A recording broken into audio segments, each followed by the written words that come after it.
Danny, how's camp gone for you so far? It's pretty good. I feel strong. I have no pain. I feel like I'm executing well and getting back with these guys. It's been a lot of fun. What's the last year plus been like for you? It's been a grind. Been kind of on the shelf for a long time, and to have my health back, you never really know how much you appreciate it till it's gone, till you're not healthy. So, just being able to compete and go out there and play is kind of worth its weight in gold. You've accomplished a lot in your career. I think if you decided, hey, physically, maybe it's time to hang it up, I don't think anyone would bat an eye, but you're out here competing and putting yourself in a position to get back to the big leagues. Why? What is it that's driving you to keep doing this? I love baseball, man. I don't want to be 50 years old and look back and scratch my head as to why I didn't, give it a go. And, I've been blessed with, a lot of gifts physically and, learned a lot of things mentally over the last few years. And, I used to think if I got back to the big leagues, all this would be worth it. But really, in retrospect, it's already been that with the people that I've met, and being able to potentially contribute to a team of this magnitude is it's an enormous opportunity, and I'm going to do everything I can to be a part of it. You talk to anyone who was with you in Frisco last year, and they are very quick to want to talk about the impact that you had, whether it's just one-on-one with individual people or the way you impacted that group in the clubhouse.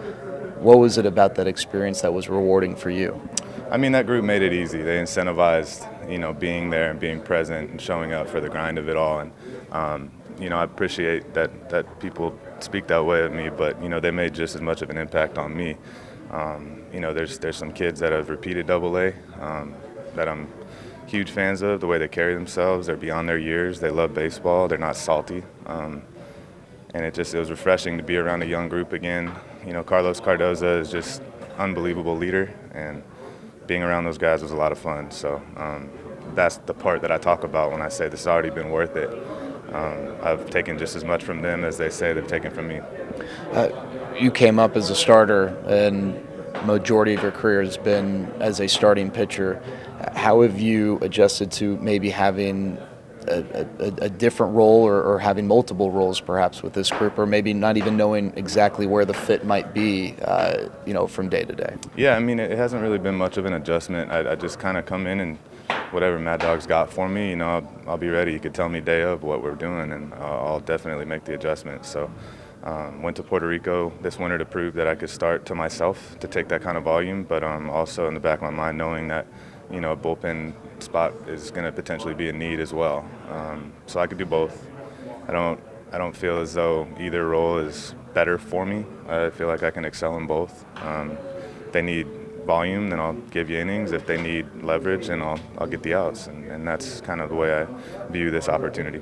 All right, biggest question. You're on one side of the clubhouse. Matt Duffy's on the other. Is it because there's not room for two Duffys on one side? Do you guys just have a really big rivalry, sharing the same last name? I guess so, man. I was joking with them the other day.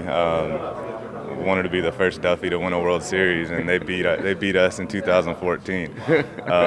He's a great dude, man. Been a pleasure to be around. So, yeah. I think in Puerto Rico they call it tocayo when you have the same name. So that's my tocayo over there, for sure.